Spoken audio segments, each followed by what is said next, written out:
Field working to the back straightaway, ladies and gentlemen. It's time to sit back, relax, and enjoy 30 trips around the Dodge City Raceway Park, because race fans, this is what you saved your lunch money for. Your field to the green.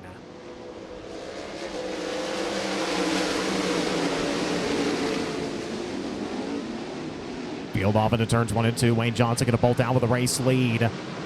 Jason Martin running in second. Move back and run to the third spot. Around on lap number 1, it'll be the Outlaw Wings number 2C with the field in tow.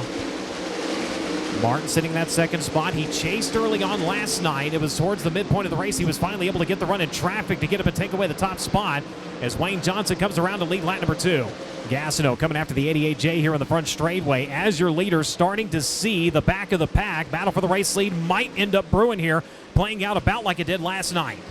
Yeah, Racing Surface really starting to shape up. They're starting to push the cushion up just a little bit more. It's now Jason Martin down the back straightaway, losing some time to your race leader, Wayne Johnson. Johnson now's got to find some traffic. He's got to get around Jordan Knight. He goes to the top side. Now looking to work around lap traffic. He's got 1 car, 2 cars, 3 cars to get around. Now Jason Martin's going to split the needle, go to the bottom. Now looks to go to the top. Martin now starting to close at the back. Wing panel. Now some lap cars slowing the deal. Caden Taylor getting slow right in front of your race leader, Wayne Johnson, off into 1 and 2. Johnson down to the bottom, gets by the 6, now caught up behind the 72 of Seaman. Here comes the 36, closing in rapidly on the back straightaway. He will go to the high side of the 2. Johnson up the racetrack. Martin has to take evasive action up into the marbles. He wheels it to the front straightaway. That's going to allow Jake Buback to take over the runner-up spot. Jason Martin now going to peel it off down to the bottom side. Jake Buback to the top. Now Buback going to try to squeeze the deal. They almost go 3 wide through 3 and 4 as Jason Martin slings the back fuel cell in front of the 1X of Jake Buback. Saw the hole, went for it, dove it down across turn 3, was able to hold to the exit of turn number 4. He trails by 1.6 seconds now as Wayne goes to work on the 55. Contact between he and that car last night is what peeled the right front clean from the 2C. He'll make his way by as Johnson now. Next in line will be the 88.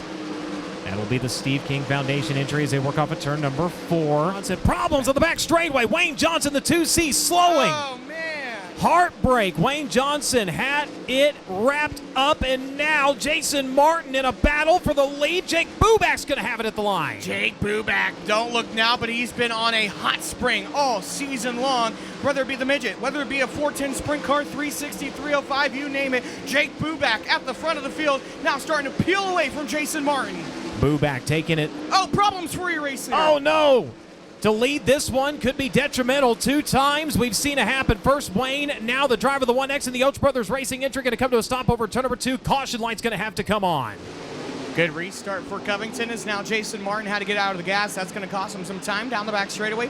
As now the 14 machine of Mallet trying to close in, maybe take the second runner-up position away. Off through 3 and 4. They'll fan out 1 car up into the wall. It was a 938. Bizarre goes up, tags the wall. We keep it rolling as the 95 of Matt Covington 10 laps away from $5,088. Jason Martin trying to reel him in, but Covington in clean air. We've seen it before. We'll see it again. Once he gets out front, he is tough to find as they work onto the back straightaway. Covington has a half a stretch. It was 1.066 seconds last time at the start-finish line. He'll come around to click off lap number 22, and the Reese Construction Company number 95 has a 6 of Townsend. Going to work in the 10 of Landon Britt. That's the fight for the 4th spot. Still smoke spewing out the rear end and the left side of, I believe that is the Christopher Townsend's number 6 machine. Yes, sir. So far, it doesn't seem to be slowing him down as Howard Moore by the 2 of Gastineau. Now going to work in the 45X of Kyler Johnson as they're going to come around this time. Blurton getting out of the groove there on the exit of turn number 2. He'll save it out of the wall. 1 lap remains for the driver at Glenpool, Oklahoma. He's going to work to the back straightaway in round 3 of the ASCS Summer Super Series. Makes its way to Dodge City, Kansas, and he's going to collect $5,088. Matt Covington is your champion of the Steve King Memorial.